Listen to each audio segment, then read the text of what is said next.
Hello everyone. So today's topic for discussion is bacteria and its classification. Introduction of bacteria. So bacteria, as we know, is a microscopic and a unicellular prokaryotic organism that reproduces through binary fission. अब यहाँ पे ध्यान देने की जरूरत है microscopic पे, unicellular prokaryotes पे। तो हमें पता है कि प्रोकैरियोट्स क्या होते हैं, ऐसे माइक्रो ऑर्गेनिज्म जिनका डीएनए जो है it's not enveloped by any kind of membrane, मतलब जिनका जो न्यूक्लियस है ओपन न्यूक्लियस है, किसी तरीके का जो उनके अंदर जो जेनेटिक मटेरियल पड़ा है वो बाहर सराउंडेड नहीं है किसी भी तरीके की न्यूक्लियर मेम्ब्रेन से, इसलिए हमने उन्हें क्या कह दिया है, प्रोकैरियोटिक मीन्स प्रिमिटिव न्यूक्लियस है उनके पास। सेकेंड हम कह रहे हैं बाइनरी फिजन से ये क्या होता है, रिप्रोड्यूस करता है। इसका मतलब है अगर हम इसे बैक्टीरिया समझते हैं और अगर ये बाइनरी फिजन से डिवाइड हो रहा है तो एग्जैक्टली सेम ऐसी ही दो डॉटर सेल्स बन जाएंगी जो बिल्कुल कैसी होंगी, अपने पेरेंट सेल जैसी होंगी। तो इसका मतलब है बाइनरी फिजन में जो बैक्टीरिया है वो डिवाइड हो जाता है इनटू टू डॉटर सेल्स जो कैसे होती है, आइडेंटिकल होती है अपने बिल्कुल पेरेंट के साथ। Now next is they are believed to be the oldest living organism on earth because ऐसा माना जाता है कि जब धरती बन रही थी तो सबसे पहले आने वाले जो माइक्रो ऑर्गेनिज्म थे वो बैक्टीरिया ही थे, मतलब प्रोकैरियोटिक ऑर्गेनिज्म ही थे। Next is they are capable of independent metabolic existence and growth, but there are some species जैसे कि क्लेमाइडिया एंड रिकेशिया एक ऐसी स्पीशीज है जिन्हें हम कहते हैं ऑब्लिगेटरी इंट्रासेलुलर पैरासाइट। देखिए ऑब्लिगेटरी का मतलब होता है कि ऑब्लिगेशन है कि वो चीज़ तो होनी ही चाहिए। अब क्या चीज़ होनी चाहिए कि इनको एक लाइव होस्ट चाहिए होता है फॉर देयर मेटाबॉलिक एग्जिस्टेंस के लिए। जैसे कि हम वायरसेस के बारे में पढ़ते हैं कि वायरसेस को अगर हम बॉडी से बाहर निकाल दिया जाए, अगर वो इन्वायरमेंट में है तो वो इनएक्टिव फॉर्म में है, लेकिन हम जानते हैं जो बैक्टीरिया है अगर वो इन्वायरमेंट में भी प्रेजेंट है, outside the human body present है तो भी वो एक्टिव है। लेकिन क्लेमाइडिया और रिकेशिया जो है वो तब तक एक्टिवेट नहीं होंगे, तब तक उनका मेटाबॉलिक एग्जिस्टेंस नहीं होगा जब तक वो एक लिविंग होस्ट के अंदर नहीं चले जाते। तो मतलब उनके सर्वाइवल के लिए एक लिविंग होस्ट का होना बहुत ज़्यादा ज़रूरी है जिसके अंदर वो एज अ पैरासाइट रह सकते हैं।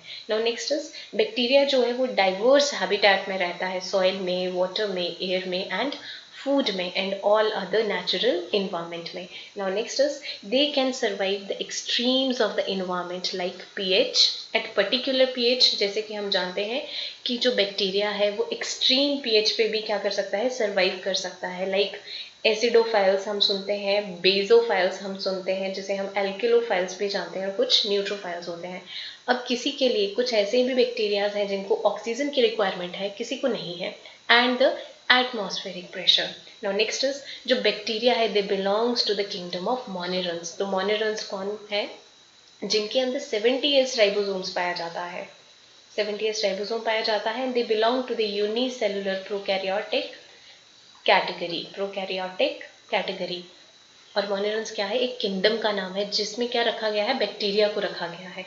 अब यहाँ पे जो इंपॉर्टेंट क्वेश्चन बनते हैं इस स्लाइड में से, सबसे पहले जो बैक्टीरिया है वो यूनिसेलुलर है या मल्टीसेलुलर, तो वो यूनिसेलुलर है। सेकेंड वो प्रोकैरियोटिक है या यूकैरियोटिक, वो प्रोकैरियोटिक है। थर्ड वो कैसे डिवाइड करता है, रिप्रोड्यूस होता है बाय बाइनरी फिजन।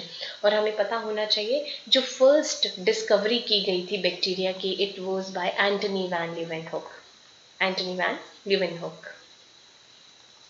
और अगर मैं कहूँ फर्स्ट डेड सेल किसने डिस्कवर किया था, it was discovered by Robert Hooke. और हम यहाँ पे बैक्टीरिया की स्टडी कर रहे हैं, बैक्टीरिया के बारे में पढ़ रहे हैं, तो हमें पता होना चाहिए who is called as the father of bacteriology. So bacteriology क्या है, स्टडी ऑफ बैक्टीरिया है। तो who is called as the father of bacteriology, it is Robert Koch. तो रॉबर्ट कॉच को ही क्यों कहा गया है फादर ऑफ बैक्टीरियोलॉजी, क्योंकि उन्होंने बहुत सी जो डिस्कवरीज की थी रिलेटेड टू द पैथोजेंस, उसमें से कुछ मेन्स हैं द कॉलेरा, कॉलेरा डिजीज का जो पैथोजन है जिसे हम क्या कहते हैं, विब्रियो कॉलेराई। नेक्स्ट इज उन्होंने डिस्कवर किया था tuberculosis pathogen, mycobacterium tubercle, and third one is pathogen of anthrax, that is bacillus anthracis. इसलिए हम इनसे क्या कहते हैं कि बैक्टीरियोलॉजी का जो श्रेय है वो किसे दिया जाता है, रॉबर्ट कॉच को दिया जाता है। Now next is okay now bacterial cell. तो बैक्टीरियल सेल के स्ट्रक्चर हम जब पढ़ेंगे तो हम सबसे पहले इंटरनल मेम्ब्रेन से स्टार्ट करेंगे. The internal membrane is the cytoplasmic membrane. Internal membrane cytoplasmic membrane है. देन इज उसके बाहर जो मेम्ब्रेन पाई जाती है it is the cell wall. उसके बाद की जो बाहर की मेम्ब्रेन, देखिए ये जो येलो वाली मेम्ब्रेन है it is called the cell wall. और उसके बाहर जो ये ब्राउन कलर का स्ट्रक्चर दिख रहा है it is the capsule. Now in 3 structures के बारे में बात कर लेते हैं. Cytoplasmic membrane is formed of phospholipids. तो यहाँ से भी कई बार क्वेश्चन पूछ लिया जाता है कि साइटोप्लाज्मिक मेम्ब्रेन जो बैक्टीरिया की बनी होती है वो किसकी बनी होती है, तो वो फॉस्फोलिपिड्स की बनी होती है. अगर हम सेल वॉल की बात करें तो ये किसकी बनी होती है, पेप्टाइडोग्लाइकन्स की. Peptidoglycans, this means peptidoglycans means some sugar units like glucose plus proteins means amino acids. और अगर हम कैप्सूल की बात करें तो it is composed of polysaccharides. और कैप्सूल ही है जो कि वायरुलेंस, जो बैक्टीरिया की वायरुलेंस होती है उसके लिए क्या है, रिस्पॉन्सिबल है. Now next is ribosomes. तो हम जानते हैं ribosomes are very much required for the protosynthesis, protein synthesis. तो प्रोटीन सिंथेसिस जो हमें यूकैरियोट्स में भी देखने को मिलती है और प्रोकैरियोट्स में भी देखने को मिलती है. इसलिए राइबोसोम्स जो है इकलौते ऐसी ऑर्गेनेली है जो आपको यूकैरियोट्स और प्रोकैरियोट्स दोनों में देखने को मिलेगी. Now next is cytoplasm. तो this is the liquidy material जो किसके अंदर पाया जाता है, साइटोप्लाज्मिक मेम्ब्रेन के अंदर पाया जाता है. इसमें किसी तरीके के आइंस होते हैं, इनऑर्गेनिक कंपाउंड्स होते हैं.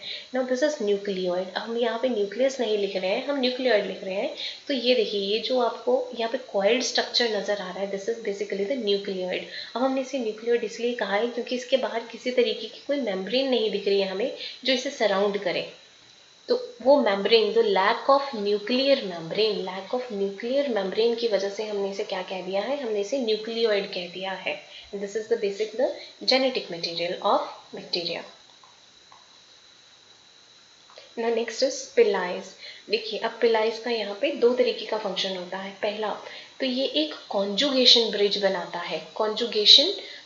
बनाता है. अगर ये बैक्टीरिया है और ये दूसरा बैक्टीरिया है, इसने अपना एक जेनेटिक मटेरियल इस वाले बैक्टीरिया को पास ऑन करना है. तो ये क्या करेगा, ये बैक्टीरिया कुछ इस तरीके की शेप बना के बीच में ये कॉन्जुगेशन ब्रिज बनाएगा और पास कर देगा अपना genetic material to the other bacteria.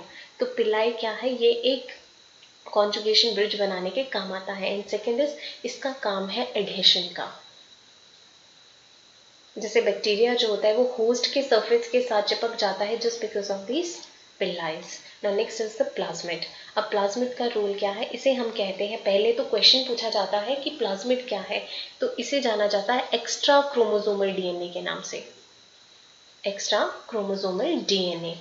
देखिए ये इस तरीके का एक राउंड स्ट्रक्चर है जो किसके साथ पड़ा होता है, न्यूक्लियोइड के साथ पड़ा होता है. एंड सेकेंड थिंग, इसकी इंपॉर्टेंस इसलिए है क्योंकि ये रेसिस्टेंस जीन्स कैरी करता है. ठीक है जी. अब नेक्स्ट इज प्लाज्मिड जो है वो यूज होता है जेनेटिक इंजीनियरिंग में भी as a vector. Genetic engineering में इसका रोल है as a vector. Now inclusion bodies. तो ये क्या है, ये रिजर्व मटेरियल कैरी करती है. And this flagella helps in the motility to carry the bacteria from one place to another. और यही डिफरेंस है एक पिलाई और फ्लैजिला में. जो पिलाई है वो बहुत ज़्यादा हो सकते हैं स्ट्रक्चर में, लेकिन जो फ्लैजिला है वो स्ट्रक्चर्स में बड़े होते हैं और थोड़े कम होते हैं. So basically flagella helps in the motility of bacteria from one place to another. Now next is bacterial capsule. ये बैक्टीरिया है और ये इसके बाहर जो रिजिड मेम्ब्रेन दिख रही है this is called as capsule. तो what is the difference between capsule and slime layer. तो देखिए जो रिजिड होगा, अगर स्ट्रक्चर रिजिड है तो उसे हम कैप्सूल कह देंगे क्योंकि एक प्रॉपर शेप मेंटेन करके रखता है बैक्टीरिया की, और ये रिस्पॉन्सिबल है फॉर वायरुलेंस के लिए रिस्पॉन्सिबल है, और ये बैक्टीरियल सेल को बचाता है फ्रॉम फैगोसाइटोसिस, ताकि कोई भी होस्ट सेल जो है वो बैक्टीरिया को फेगोसाइटोस ना कर ले, सो दैट बैक्टीरिया की किलिंग ना हो सके. अगर ये स्ट्रक्चर रिजिड है तो हम इसे कैप्सूल कह देंगे और ये किसका बना होगा, पॉलीसैकेराइड का. अगर एक ऐसा स्ट्रक्चर है जो कि यूनिफॉर्मली डिस्ट्रीब्यूटेड नहीं है और एक तरीके का क्या बना रहा है, स्लाइम बना रहा है, मतलब ये एक पर्टिकुलर स्ट्रक्चर नहीं दे पा रहा है किसी बैक्टीरिया को, लेकिन ये स्लाइमी सा स्ट्रक्चर है। ये होगा किसका? ये भी पॉलीसेकेराइड्स का होगा, लेकिन ये किसी की बैक्टीरिया की प्रॉपर शेप को मेंटेन नहीं कर पाता है। और together this capsule and slime layer sometime called as glycocalyx. Glycocalyx. Okay, now next is the types of bacteria on the basis of shapes. So हमारे पास जो है बेसिकली 5 टाइप्स के शेप्स आते हैं जो बैक्टीरिया हमारे पास पाया जाता है। नंबर 1 इज द कोकाई, जैसा कि आप यहाँ देख रहे हैं। तो बेसिकली ये कैसी शेप है इसकी? हम कह सकते हैं इट इज राउंड और स्फेरिकल शेप्ड। अब एग्जाम्पल के लिए कोकाई जैसे बैक्टीरिया है जिनके नाम के आगे कोकाई या कोकस लग जाता है, फॉर एग्जाम्पल स्टेफाइलोकोकस, स्ट्रेप्टोकोकस। उसी तरीके से bacillus, this means rod shaped bacteria हमारे पास आते हैं। For example Clostridium, anthrax, E coli, ये सारे क्या है? रॉड शेप्ड है। E coli very famous example. अब यहाँ देख लेते हैं। ये देखिए cocci structure is spherical and this is bacillus. Basically आपको कैसे दिख रहा है? ये कैप्सूल मीन्स रॉड शेप का दिख रहा है। Now next is vibrios. तो very famous example is vibrio cholerae, जो क्या कॉज करता है? कॉलेरा कॉज करता है। ये देखिए ये, और इसे हम क्या कहते हैं? कॉमा शीट कहते हैं। तो क्वेश्चन में पूछा जाता है कि which of the following bacteria is comma in shape? तो it is vibrio. Now next is the spirochetes. तो ये है हमारे पास spirochetes and then is the spirilla. This is spirilla. देखिए बहुत से बच्चे जो है वो इसमें कंफ्यूज हो जाते हैं स्पाइरोकीट्स और स्पाइरला में। अगर हम बात करते हैं स्पाइरला की, तो इसका जो ये बॉडी स्ट्रक्चर, जो इसकी सेल वॉल होती है, वो it is rigid in structure. लेकिन स्पाइरोकीट्स की जो सेल वॉल होती है it is flexible. Second is जो स्पाइरोकीट होता है it is little longer than spirilla, और इसमें ट्विस्ट ज्यादा होते हैं। और जो बेसिक डिफरेंस है बिटवीन स्पाइरोकीट एंड स्पाइरला, जो स्पाइरोकीट होता है, देखिए हम स्पाइरला को देख रहे हैं तो यहाँ पे हमें कुछ फ्लैजिला लाइक स्ट्रक्चर देखने को मिल रहे हैं जो कि एक एंड पे लोकेटेड है। तो यही मेन डिफरेंस है कि जो स्पाइरला का फ्लैजिला होता है वो कैसा होता है? एट वन एंड पे होता है। और ये कैसा है? ये एंडोफ्लैजिला नहीं है। Now what is endoflagella? Endoflagella का मतलब होता है ऐसा फ्लैजिला जो बॉडी के अंदर से ओरिजिनेट होता है। लेकिन स्पाइरला का जो फ्लैजिला है वो अंदर से ओरिजिनेट नहीं है, वो इसके सिर्फ बॉडी सरफेस से ही ओरिजिनेट होता है। लेकिन स्पाइरोकीट के केस में हमें एंडोफ्लैजिला देखने को मिलता है। और ये कैसा है? एक्सियल है। एक्सियल मतलब किसी साइड में से नहीं निकला है। ये जैसे स्पाइरोकीट की बॉडी है तो इसी के बीच में से ये निकल आएगा, एक्सियल पोजीशन से ये निकल आएगा।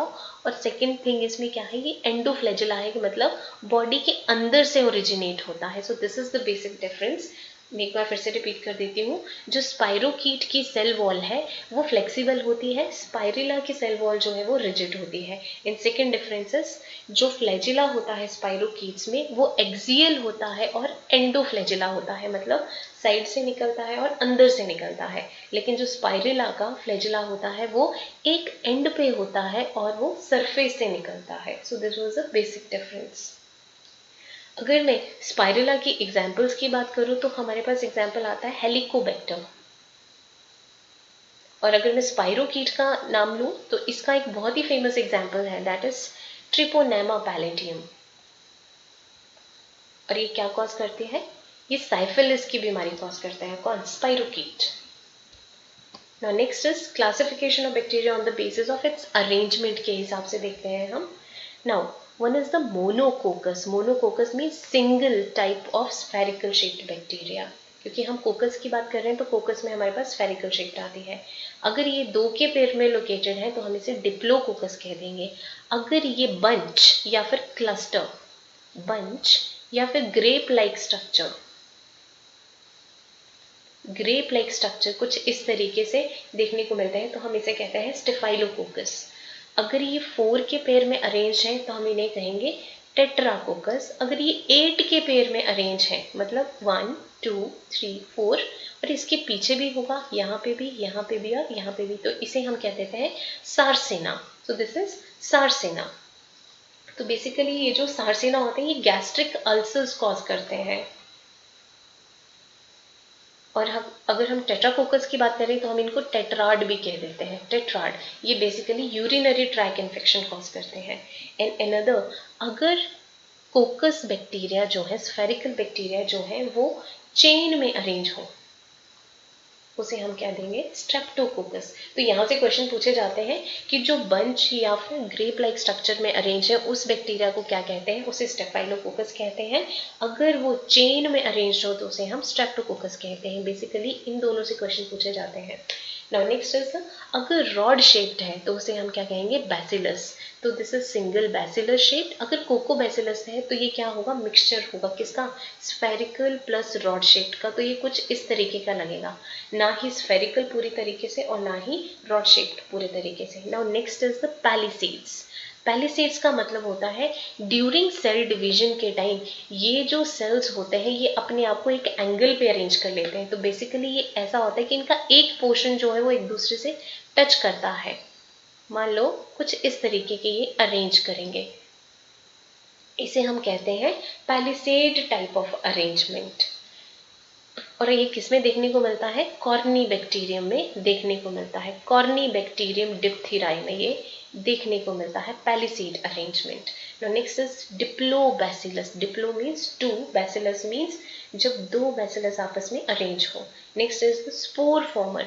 मतलब हम जानते हैं कि कुछ हमारे पास ऐसे बैक्टीरिया है जो कि क्या करते हैं, स्पोर की फॉर्मेशन करते हैं। अब ये स्पोर फॉर्मेशन क्या होता है, जब अनफेवरेबल कंडीशंस आती हैं, जब बैक्टीरिया जो है वो मेटाबॉलिक एक्टिविटीज को कैरी आउट नहीं करता है तो वो अपने आप को एक स्पोर की फॉर्म में जो होता है वो कन्वर्ट कर लेता है ताकि वो अनफेवरेबल कंडीशन को क्या कर सके, बेयर कर सके। अब देखो स्पोर फॉर्मिंग बैक्टीरियाज के हमारे पास कुछ एग्जांपल्स हैं, जैसे कि Clostridium. Very famous example is Clostridium. Now next is the streptobacillus. Streptobacillus means जैसे हमने यहाँ पे streptococcus पढ़ा था, मीन्स चेन में अरेंज, तो same they are arranged in chains. और bacillus मीन्स रॉड शेप्ड के होंगे और चेन में अरेंज है। Now next is the curved shaped of bacteria। और curved shape की अगर हम बात करते हैं तो यहाँ पे देखिए एक आती है हमारे पास विब्रियोज, जिसे हमने कहा था comma shaped. Next is spirilla and then is the spirochete, जो कि हम पहले पीछे डिस्कस कर चुके हैं। Now next is classification on the basis of oxygen requirement। तो हमारे पास आते हैं aerobes, anaerobes, facultative anaerobes and microaerophiles। अब देखिए aerobes का मतलब होता है जिन्हें ऑक्सीजन में रहना अच्छा लगता है और जो ग्रो कर सकते हैं सिर्फ only in the presence of oxygen. तो वेरी इंपॉर्टेंट क्वेश्चन यहाँ से पूछे जाते हैं, those bacteria who can grow only in the presence of oxygen, इनको हम कहते हैं aerobes। For example, we have a bacillus. We have a bacillus. Now next is anaerobes की अगर हम बात करें तो anaerobes में हमारे पास जो आते हैं इसका मतलब है do not require oxygen for its growth। तो aerobes and anaerobes में यही फर्क है। यहाँ पे ana stands for no और it stands for absence। Absence की बात हो रही है, ठीक है जी। तो इसका मतलब है they do not require oxygen for its growth. अब देखिए एनारोब्स भी हमारे पास दो तरीके के हैं, एक है स्ट्रीजेंट, स्ट्रीजेंट जिसे हम कहते हैं स्ट्रिक्ट, स्ट्रिक्ट एनारोब्स। एक हमारे पास आते हैं non stringent, non stringent means tolerant anaerobes. अब नाम से ही पता चल रहा है टॉलरेंट एनारोब्स होंगे कि अगर इनको थोड़ी बहुत ऑक्सीजन सप्लाई की जाए तो भी they can able to survive. लेकिन स्ट्रीजेंट को हमने कहा है स्ट्रिक्ट एनारोब्स, इसका मतलब है इनको बिल्कुल भी ऑक्सीजन नहीं चाहिए। अगर थोड़ी ऑक्सीजन इनको देंगे तो ये मर जाएंगे, दे विल बी किल्ड। इसलिए हमने इनको क्या कहा है, स्ट्रिक्ट एनारोब्स, और इनको क्या कहा है, टॉलरेंट एनारोब्स। और ये किसकी कैटेगरी है, एनारोब्स की कैटेगरी है। Now next one is the facultative anaerobes. Facultative का मतलब होता है they can grow both in presence और एब्सेंस ऑफ मॉलिक्यूलर ऑक्सीजन। अगर इनको ऑक्सीजन मिलती है तो भी ये ग्रो कर जाएंगे, नहीं मिलती है तो भी ये ग्रो कर जाएंगे। बेसिकली क्या होता है, जब इनको ऑक्सीजन मिल जाती है तो ये अपना रेस्पिरेटरी मेटाबॉलिज्म स्टार्ट कर देते हैं। Next is microaerophiles. Microaerophiles कौन से ऑर्गेनिज्म हुए which require low level of oxygen for its growth, जिनको लो लेवल की ऑक्सीजन की जरूरत होती है। लो लेवल ऑफ ऑक्सीजन की जरूरत होती है इनको जीने के लिए या अपनी एक्टिविटीज को करने के लिए। नाउ नेक्स्ट वन इज, अगर हम इस ट्यूब्स को देखें, टेस्ट ट्यूब्स को देखें और हम इनको कल्चर में ग्रो करना चाहते हैं तो हम देखेंगे कि ये एरोबिक है और हमें पता है कि एटमॉस्फेयर में ऑक्सीजन कंसंट्रेशन 21% है और ये हमने कल्चर डाला है। तो यहाँ पे हम ग्रोथ जो है जो बिल्कुल इंटरफेस पे देखेंगे, किसके, बाहर वाली एटमॉस्फेयर और यहाँ कल्चर के बिल्कुल टॉप के ऊपर। इसका मतलब ये इंटरैक्ट कर रहे हैं बाहर वाली एटमॉस्फेरिक ऑक्सीजन के साथ, इसलिए ये क्या है, बाहर पाए जा रहे हैं, थोड़े से आउटसाइड ऑफ द बॉटम पे पाए जा रहे हैं, टॉप ऑफ द बॉटम कह सकते, top of the test tube कह सकते हैं हम, क्योंकि इनकी इंटरेक्शन हो रही है, रेगुलर इंटरेक्शन हो रही है विद द ऑक्सीजन, इसलिए इनको क्या कहा गया था, एरोब्स। आपको इनकी पोजीशन याद रखनी है कि जो टेस्ट ट्यूब के टॉप पे पाए जाते हैं उनको एरोब्स कहते हैं। अब ये क्या है, माइक्रो एरोफिलिक, मतलब थोड़ी बहुत ऑक्सीजन की जरूरत है, तो ये टॉप पे तो नहीं पाए जाएंगे क्योंकि इनको कम ऑक्सीजन की जरूरत है, तो यहाँ से एटमॉस्फेयर से कम ऑक्सीजन डिफ्यूज होगी, इसलिए ये टॉप से थोड़े नीचे वाले कनेक्शन में पाए जाएंगे। Next one is the facultative. अब ये फैकल्टेटिव है, ये पूरे ही डिस्ट्रीब्यूटेड फॉर्म में पाए जाएंगे किसी भी कल्चर मीडिया में, क्योंकि ये प्रेजेंस और एब्सेंस दोनों में रह सकते हैं। Next is the anaerobic. अब इनको बिल्कुल ऑक्सीजन की जरूरत नहीं है, इसलिए ये टॉप पे नहीं पाए जाएंगे, क्योंकि यहाँ पे टॉप पे क्या होगा, ऑक्सीजन की थोड़ी बहुत डिफ्यूजन हो जाएगी, लेकिन बिल्कुल बॉटम पे क्या होगा, ऑक्सीजन की कमी होगी, इसलिए ये एनारोब्स है तो कहाँ पाए जाएंगे, बिल्कुल bottom of the test tube पाए जाएंगे। Next is the classification on the basis of nutrition. तो हमारे पास आते हैं दो classification, one is the autotrophs and another one is the heterotrophs. Autotrophs वो होते हैं those who can prepare their food by themselves, जो अपना खाना खुद बना सकते हैं, क्योंकि भगवान ने उनको कुछ फोटोसिंथेटिक पिगमेंट्स दिए हैं या कीमोसिंथेटिक केमिकल्स दिए हैं जिसकी बदौलत वो अपना खाना खुद प्रिपेयर कर सकते हैं। लेकिन हेटेरोट्रॉप्स मीन्स डिफरेंट, तो इनका मतलब है वो अपना खाना खुद नहीं बना सकते, लेकिन उनको डिफरेंट मतलब किसी और ऑर्गेनिज्म से या किसी और होस्ट से खाना लेना पड़ता है। तो उसके बेस पे, हेटेरोट्रॉफिक के बेस पे, bacteria is of saprophytic and parasitic. Parasitic मतलब उसको किसी होस्ट, लिविंग होस्ट के अंदर रह के उसका न्यूट्रिशन लेना पड़ेगा। For example is streptococci. और सेप्रोफिटिक का मतलब होता है डेड एंड डिकेइंग मैटर के ऊपर सर्वाइव करना, उन्हें हम कहते हैं सेप्रोफाइट्स। तो ऐसे कौन से बैक्टीरियाज हो गए, बैक्टीरिया ऑफ डिकेइंग मैटर, जो कि क्या करते हैं, डिकेइंग मैटर में काम, मतलब जो डेड एंड डिकेइंग मैटर होता है उनको फर्दर कॉम्प्लेक्स मटेरियल से बिल्कुल स्मॉलर न्यूट्रिएंट्स में, आयंस में उनको कन्वर्ट कर देते हैं। और अगर मैं फोटोसिंथेटिक की बात करूं तो फोटोसिंथेटिक का मतलब है कि ऐसे बैक्टीरिया जिनके अंदर फोटोसिंथेटिक पिगमेंट है, जो कि सनलाइट की प्रेजेंट में CO2 प्लस वाटर को कन्वर्ट कर सकते हैं, किस में, ग्लूकोज में कन्वर्ट कर सकते हैं और लिबरेट आउट ऑक्सीजन कर सकते हैं, उन्हें हम कहेंगे photosynthetic. For example is purple और sulphur bacteria, purple sulphur bacteria. अब कीमोसिंथेटिक का मतलब है, जैसे हमने यहाँ देखा कि in case of water chemosynthetic की जगह क्या आ जाएगा, CO2 प्लस केमिकल। तो वो किसका इस्तेमाल करेंगे, कुछ केमिकल का इस्तेमाल करेंगे, किसके लिए, ग्लूकोज की फॉर्मेशन के लिए। ग्लूकोज की फॉर्मेशन के लिए किसी केमिकल का इस्तेमाल किया जाता है। क्यों केमिकल, इसकी जगह H2O क्यों नहीं हो सका, बिकॉज यहाँ पे इनके पास लैक ऑफ लाइट रहती है, लैक ऑफ लाइट रहती है, जिसकी वजह से ये सनलाइट का इस्तेमाल नहीं कर सकते और इनको किसका जरूरत पड़ती है, किसी केमिकल्स की जरूरत पड़ती है। फॉर एग्जाम्पल हमारे पास नाइट्रीफाइंग बैक्टीरिया है और कुछ ऐसे बैक्टीरिया जो डीप डाउन रहते हैं, कहाँ पे, ओशंस में डीप डाउन रहते हैं, ओशंस में डीप डाउन रहते हैं। ऐसे बैक्टीरियाज को किसकी जरूरत पड़ती है, कीमोसिंथेसिस की जरूरत पड़ती है अपना खाना खुद बनाने के लिए।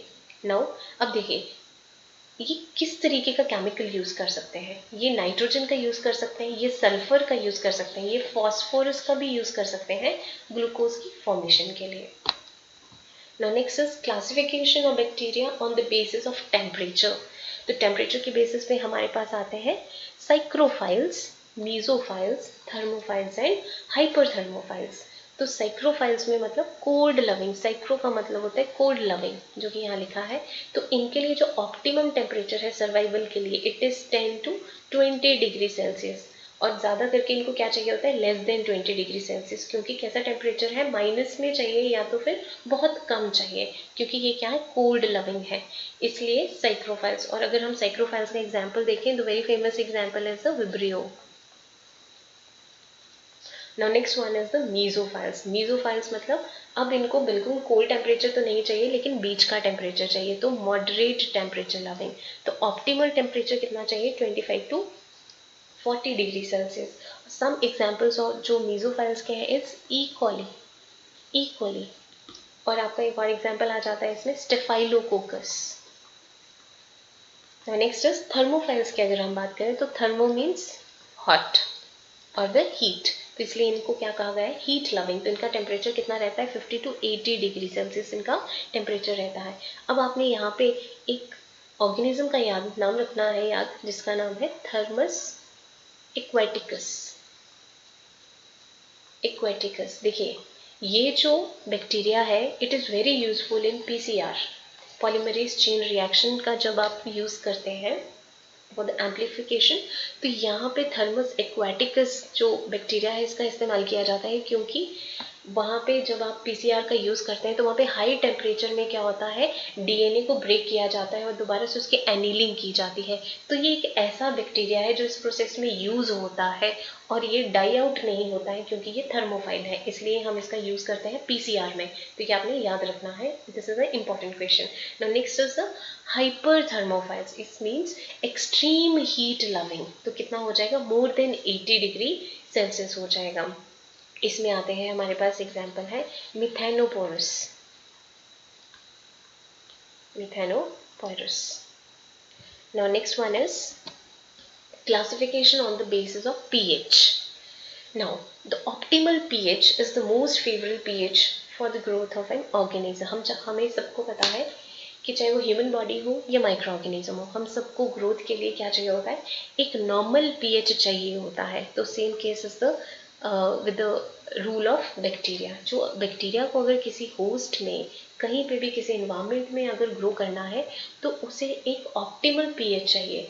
नाउ देखिए, अगर मैं कहूँ the lowest pH that an organism can tolerate, it is called the minimum growth pH. Minimum growth pH का मतलब है, अगर मैं उसकी पीएच उसकी बॉडी के अकॉर्डिंग अगर सबसे कम कर दूं, अगर वो उसमें भी ग्रो कर पा रहा है, तो मैं कहूँगी कि ये जो बैक्टीरिया है इसकी मिनिमम ग्रोथ पीएच इतनी है, ये कम से कम इतनी पे तो वो ग्रो कर ही पाएगा। अगर मैं कहूँ मैक्सिमम ग्रोथ पीएच, इसका मतलब अगर आप उस पीएच को हाई कर दो तो वो उस पर भी ग्रो कर पा रहा है, तो मैं कहूँगी कि इसका टॉलरेंस लेवल इतना है कि मैक्सिमम इस पीएच पे तो ये ग्रो कर ही पाएगा। Now next is the 3 types of bacteria according to pH. Number 1 is the acidophiles, number 2 is the neutrophiles, number 3 is the alkaliphiles. अब एसिडोफाइल्स है मतलब they are the acid loving, तो इनकी पीएच कितनी रहेगी, लेस देन 5 रहेगी। जिसकी pH less than 5 होगी हम उसे क्या कहेंगे, एसिडोफिल्स। For example lactobacillus. और लैक्टोबैसिलस कहाँ पाया जाता है, one is in curd and other हमारे कहाँ पाया जाता है, वेजिना में पाया जाता है। और अगर इसके हम पीएच को देखें तो it can tolerate up to 3.5 to 6.8 pH को ये क्या कर सकता है, टॉलरेट कर सकता है। अगर मैं न्यूट्रोफाइल्स की बात करूँ तो दे कैन रेंजेस, देखो न्यूट्रोफिल्स का तो मतलब वैसा क्या होता है कि न्यूट्रल पीएच चाहिए, दैट इज 7, लेकिन they can tolerate up to 5 to 8 pH को ये क्या कर सकते हैं, टॉलरेट कर सकते हैं। अब एग्जाम्पल्स, ऐसे कौन से बैक्टीरिया हैं जो कि हम न्यूट्रोफाइल्स कहते हैं, that is E coli, then is staphylococcus. Next is the alkaliphiles, ऐसे माइक्रो ऑर्गेनिजम्स जो कि 8 से लेके 11 की पीएच को क्या कर सकते हैं, टॉलरेट कर सकते हैं। ठीक है जी। और ऐसे एग्जाम्पल्स हमारे पास है स्यूडोमोनास।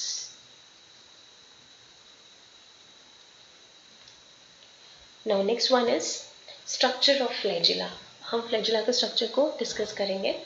तो फ्लैजिला का structure it is composed of 3 parts. One is the basal body, जो कि ये पार्ट है। Another one is the hook, जो कि आपको सरफेस पे नजर आएगा, this part is the hook. And then is the filament, this part is the whole filament. अब यहाँ पे क्वेश्चन पूछा जाता है जो बैक्टीरिया का फिलामेंट है वो किसका बना है, तो it is formed of flagellin protein.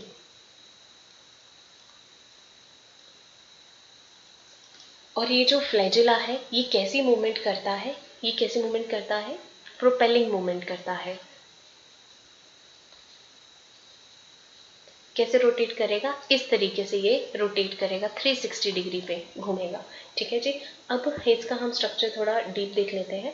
तो यहाँ पे हमें मोटर स्विच देखने को मिलता है, this is called as a motor switch and this is the C ring.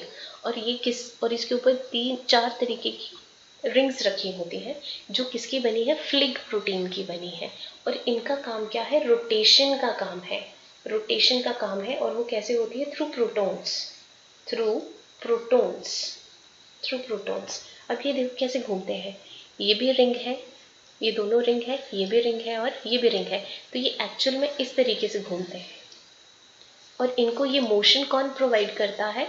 इनको ये मोशन ये मोटर स्विच प्रोवाइड करता है। तो अब यहाँ पे याद रखने वाली क्या चीज़ है कि जो सबसे ऊपर वाली रिंग होती है उसका नाम है एल रिंग, जो दूसरे नंबर पे रिंग होती है उसका नाम है पी रिंग, और जो तीसरे नंबर वाली रिंग है उसका नाम है एस एंड चौथे वाली का नाम है एम रिंग। ठीक है, एस एंड एम रिंग हम इनको केवल इकट्ठा भी बोल देते हैं।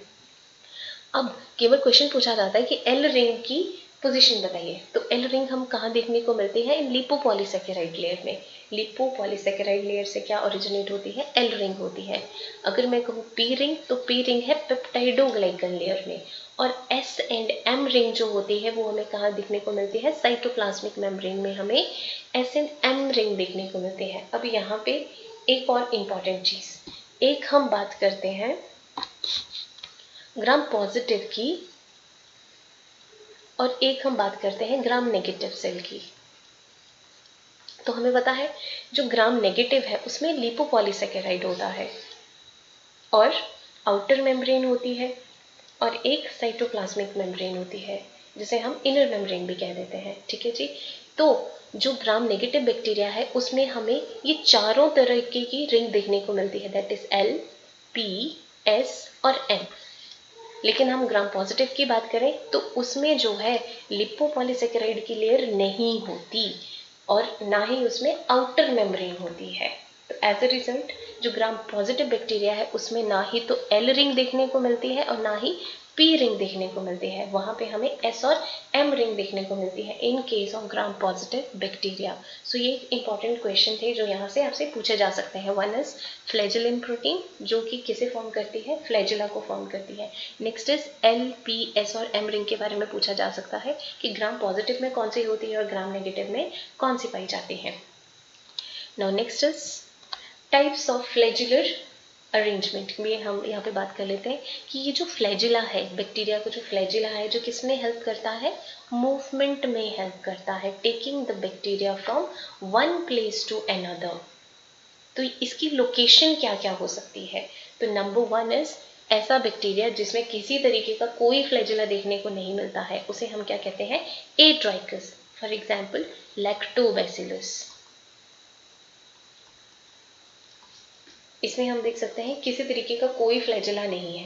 Now next is the monotrichous. Mono का मतलब होता है वन, इसका मतलब ट्राइकस मीन्स फ्लैजिला, इसका मतलब है एक फ्लैजिला है and it is located at one end of bacteria और एक ही होगा, इसे हम कहेंगे मोनोट्राइकस। और मोनोट्राइकस आपको कौन सा वाला बैक्टीरिया है जिसमें इस तरीके का फ्लैजुलर अरेंजमेंट है? That is vibrio. Now next one is the amphitrachus. Amphitrachus का मतलब होता है one flagella at both the ends. एक यहाँ और एक यहाँ, तो ये दो एंड्स हुए, एक एंड ये और एक एंड ये। तो हर एक एंड पे आपको एक एक फ्लैजिला देखने को मिलेगा, means one flagella at both the ends. और एम्फीट्राइकस का अगर हम एग्जाम्पल की बात करें तो इसका एग्जाम्पल है alcaligenes. Alcaligenes. Next is cephalotrichous. Cephalo, देखिए सेफेलो का मतलब होता है हेड एंड। हेड एंड, तो क्या हम इसे सिर बोल सकते हैं? बैक्टीरिया का सिर बोल सकते हैं। ठीक है जी। तो देखिए जहां पे हमें देखने को मिलता है tuft of flagella. Tuft means जहां फ्लैजिला ग्रुप्स में अरेंज होते हैं और दोनों एंड्स पे अरेंज होते हैं ग्रुप्स में, तो हम उसे क्या कह देंगे? सेफेलोट्राइकस। तो इसका मतलब है tuft of flagella at both the ends। ठीक है जी, इसे हम कहेंगे सेफेलोट्राइकस। तो देखिए 1 2 3 और यहाँ पे भी आपको क्या है, मोर देन 1 फ्लैजिला देखने को मिल रहे हैं दोनों ही एंड्स पे, हमें इसलिए इसे क्या कह दिया, सेफेलोट्राइकस। और अगर हम सेफेलोट्राइकस की बात करें तो एग्जाम्पल है Pseudomonas. Now next is Lophotrichus. It's mean tuft of flagella at one end only. यहाँ पे कोई किसी तरीके का फ्लैजुला नहीं है, आपको एक ही एंड पे क्या देखने को मिल रहा है, टफ्ट ऑफ फ्लैजुला देखने को मिल रहा है। And example of Lophotrichus we have Helicobacter.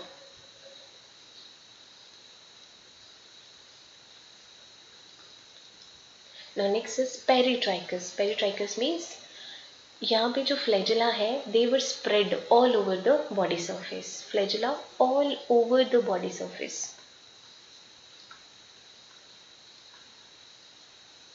And the example of Peritrichus we have is Salmonella.